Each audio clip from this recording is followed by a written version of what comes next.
Past గారికి ఉన్నారు ఇక్కడ కూడా అందరికీ శుభాలు తెలుపుతున్నాను.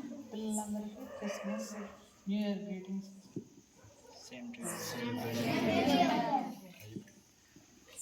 మీరు చాలా దూరం నుంచి వచ్చి ఇక్కడ ఉండి మంచిగా చదువుకోవాలని కోరుతా ఉన్నాను. ఎందుకంటే శ్రద్ధగా చదువుకుంటే మీకు బాగా మంచి జ్ఞానం వస్తుంది. మంచి అంటే మీ కెరియర్లో కూడా పైకి పోతారు అన్నమాట. అంటే మీరు చదువుని నిర్లక్ష్యం చేస్తే ఏమవుతుందంటే ఇంకా అట్లే కిందకి పడిపోతూ ఉంటారు. ఇంకా మళ్ళీ చదవాలని ఇంట్రెస్ట్ ఉండదు.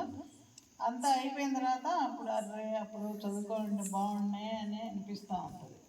కాబట్టి మీరు చదువుని నెగ్లెక్ట్ చేయకుండా బాగా చదువుకోవాలి. బాగా స్కూల్కి పోవాలి. స్కూల్కి పోయిన తర్వాత అక్కడ మీ సార్లు ఏమంటారు, సరే నోట్స్ రాయట్లేదు హాస్టల్ పిల్లకాయలు అని మిమ్మల్ని పాయింట్అవుట్ చేస్తూ ఉన్నారు కదా. అట్లాంటి మాటలు రానికుండా మీరే మంచిగా అంటే క్రమశిక్షణతో బాగా వాళ్ళకంటే మీరే ముందుగా నోట్స్లు రాసుకోవటము చదువుకోవటము అవి ఉండాలి.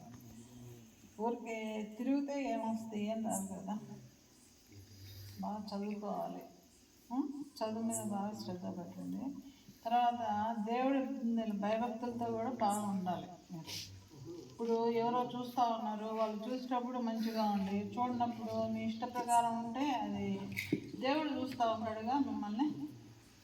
ఆ భయము మీకు ఉంటే ఏ తప్పులు చేయరు.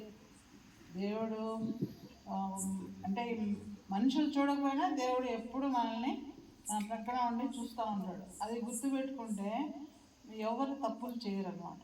అట్లా మీరు జాగ్రత్తగా మీ జీవితంలో మంచిగా ముందుకు సాగాలని కోరుకుంటూ